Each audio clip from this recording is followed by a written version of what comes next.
Tofa assalamu alaikum maganar Baba Cani ta firgitar da makiya. Lafami ku yi min sharing din wannan bidiyon ku yi sharing na fitar hankali domin ya kai inda muke bukata. Wannan bidiyon budaddiyar wasiƙa ce ko kuma in ce wangalalliyar wasiƙa ce zuwa ga Muhammad Idris ministan watsa labarai na ƙasar Najeriya. Tabbas magana idan ta gaskiya ce to magana ce ta gaskiya, kamar yadda ake cewa idan kai zane a saman dutse baya taɓa gogewa, ruwa ko kuma iska ba sa goge shi. To wannan magana gaskiya ce.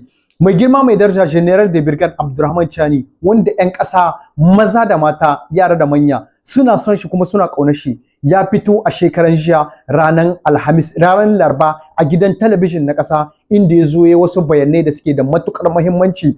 Amma sakamakon ire-iren ku makiya waɗanda muke da su sun kasa fitowa su faɗi gaskiya, sun kasa fitowa su ɗauki gaskiya.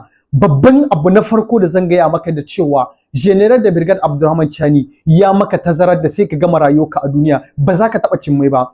'Yan ƙasar shi maza da mata, yara da manya suna son shi, suna alfahari da shi, suna kuma girmama shi. Amma kai kuma da ka koma a taka ƙasar ka ga yanda ake zagin ku, yanda ake tsine muku albarka, ku da kuke takaman cewa shugaban ne. A cikin wannan bidiyon kafin in ci gaba da yin bayanan da nake so in yi, ina roƙon afuwa ga duk wani ɗan Najeriya da ya san muna mutunta juna kuma yana ganin mutunci na, shi ma ina ganin mutuncin shi. Ban zo ne wannan maganan ba ta cewa na zo in yi wani mushakil ko wani tashin hankali, amma mu shugabanmu ne, muna son shi kuma muna girmama shi. Duk wanda zai daga ɗan yatsa ya nuna ma shugaban ƙasar mu to sai mun karya wannan ɗan yatsan nashi. Idan muka dawo baya tun lokacin da aka yi juyin mulki, ƙasa biyu ne suka nuna mana ƙiyayya ɓalalo a hili. Ba za mu cewa gaba ɗaya al'umman waɗannan ƙasashe ba, amma shugaban ne na gaba-gaba da suke mulki a cikin waɗannan ƙasashe guda biyu. Idan ka cire min ƙasar Faransa, na farko akwai ƙasar Najeriya, na biyu akwai ƙasar Benin, waɗanda suka nuna mana ƙiyayya ɓalalo. Shugaban ƙungiyar ECOWAS wacce ake ce ma Sediyawo, wanda tun da aka yi juyin mulki cikin kwana 3 zuwa 4 ya fitar da sanarwar cewa ƙasar Niger an sa mata takunkumi na sama da ƙasa. An sa ma ƙasar Niger, mu ba mahaukata bane ba, sannan kuma tarihi yana shiga a cikin kwakwalenmu yana nan, yana shiga a cikin wayoyinmu yana nan, yana shiga a cikin kwamfutocinmu yana nan, yana shiga a cikin takardunmu kayyuna, kuma muna rubuta muna ajewa. Jikoki da kama kunne ba za mu taɓa mantar da su da wannan tarihin ba. Tun lokacin da aka yi juyin mulki a cikin ƙasar Niger, a wannan ƙasan taku shugaban ƙungiyar ECOWAS yake ya fitar da sanarwar cewa an sa ma Niger takunkumi na sama da ƙasa, a nuna muna baƙin ciki ƙwararro, wanda a cikin wannan ƙungiya ta Sediyawo akwai shugaban ƙasa na Niger, akwai na Najeriya, akwai na Senegal, akwai na kaza, akwai na kaza, waɗanda suka haddasa wannan ƙungiya mafi yawanci sojawa ne. Da aka assasa wannan ƙungiya ba a assasa cewa ƙasar da aka juyi mulki ba a sa mata takunkumi irin yadda kuka fito kuka samu na. Kun hana a kawo muna magani, kun hana muna a kawo muna abinci, kai daidai da iskan da zamu shaka mu al'ummar Niger, da za ku samu dama sai kun hana mu same shi sakamakon an yi juyin mulki ba ta yadda kuke so ba. Magana na gaba, waɗannan maganganu duk sun fito ne a ƙarƙashin teburin Bola Ahmed Tinubu, wannan gigitaccen tsoho da yake mulkin ƙasar Najeriya, wanda da yawa kashi 99.9 ma na cikin al'ummar Najeriya ba sa son shi, ba sa ƙaunar shi, kuma ire-iren ku kuma al'ummar Najeriya ba sa son ku, ba sa ƙaunar ku. Sakamakon mi? Ku ba mutane ne waɗanda kuke kallon intere in al'umman ku ba, kuna kallon intere in ku ne saboda kun zama bayi, kuma bayin turawa waɗanda ba ku san darajar kanku ba. Mu shugaban nan mu muna son su, sun nuna mana soyayya, kuma sun nuna cewa ci gaban mu ba ci gaban su ne gaban su ba, ci gaban mu ne suke so. Dan haka muna son su, duk wanda zai daga masa dan yatsa billahi lazin Allah sai mun karya wannan dan yatsan nan. Bayan kungiyar ECOWAS ta sa wa ƙasar Niger takunkumi na sama da ƙasa a ƙarƙashin tabulin Bola Ahmed Tinubu, shugaban ƙasar Najeriya, wanda kuma shugaba ne gare ku. Kungiyar ECOWAS ta nada sojawa waɗanda aka ce za a zo a kawo ma Niger hari domin a yaƙe ta, a ga an tumbuge waɗanda sojawa da suka zamo muku baƙin cikin idanunku na ganin cewa za su sarrafa Niger ta wuce ƙasashenku waɗanda kuke ƙulla ma al'ummanku munafici. A ƙarƙashin wannan kuka fito kuka ga cewa wannan yaƙi idan an yi shi ya shafi da yawa daga cikin al'ummanku, ko kuma ya shafi arzikinku, ba ma magana ake yi ba na al'ummanku, kuna ganin cewa zai shafa arzikinku. A cikin mutanenku akwai soja waɗanda 'yan ƙasanku ne. Shugaban hafsan sojoji na ƙasar Najeriya, wanda ake ce ma Christopher Musa na Najeriya ne, ya fito ya nuna ma Niger ƙiyayya ɓalolo, inda yake cewa a shirye suke, ko kun azamin manta ne akwai bidiyoyi, akwai magana muna jinta.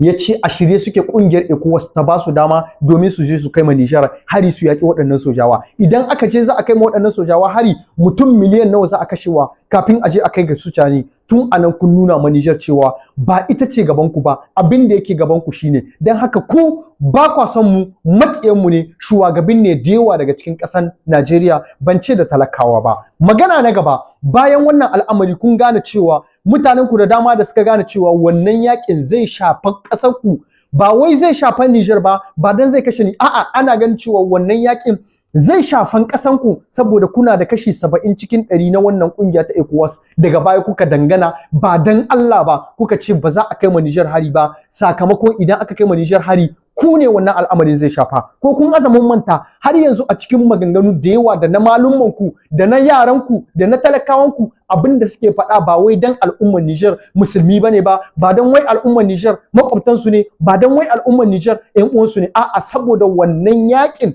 da za a je a kai ma Niger zai shafan ku, shine yasa kuka dangana da batun wannan yaki. Da tabbas wannan yakin sai kun yi anne ku kai shi, kuma za ku ɗanɗana kuɗanku, saboda mu da Allah muka dogara, kuma sojawan mu maza ne ba mata ba, ba ɗan daudu ne ba waɗanda suke zuwa daji ne ba su bella turji su amshe musu makamai, sai dai su je su cima uwayen su bella turji a cikin daji. Ku kun san ko su waye sojawan Niger. Sannan kuma a cikin tambayoyin da aka yi maka a matsayin ka na ministan yaɗa labarai na wata ƙasa, ko kuma da banzan minista wanda kai ba kowa bane ma baka san darajar kanka ba, ka ce shugabannin nan da suke mulki a Niger sun zo suna kama ne saboda sun rasa yadda za ta tafiya da ƙasa. Kai ka san ƙarya ce ka faɗa, sannan maganar da ka faɗa son zuciya ne, ƙarya ne. Yau shekara guda da 'yan watanni 7 ko 6 ko 8 waɗannan shugabanni tafiyan da suka yi ƙasan ku na tafiya shekara 10 har yanzu ba ku kamo waɗannan shekara da rabi ba da waɗannan sojawa suka yi. Ko a kwana bayan nan an fito da sanarwa cewa tattalin arziki na Niger ya haɓaka da cewa duk wata ƙasa da take a cikin Afirka Niger ta tsere mata a cikin shekara guda da 'yan watanni. Kai ina kuka je? Kullum sai dai ku koma baya, kuna kashe talakawanku, kuna sata arzikin su. Ga wata magana da nin manta da ita ta sake ta dawo. Saboda kiyayya da rashin tsoron Allah da rashin son talakawanku da ku da sojawanku da kuke yi a duk lokaci zuwa lokaci da sunan cewa kuna yaƙi da 'yan ta'adda, kuna zuwa kuna kashe talakawa waɗanda suna can suna harkar maulidin su, wasu suna can suna harkar salolin su. Za ku je sojawanku, ku kuke ba su makamai, kuma ku kuke cewa a rage yawan al'umma. Muna da labaran da muke samu ta magana mai ƙarfi da cewa kun amso kwangila.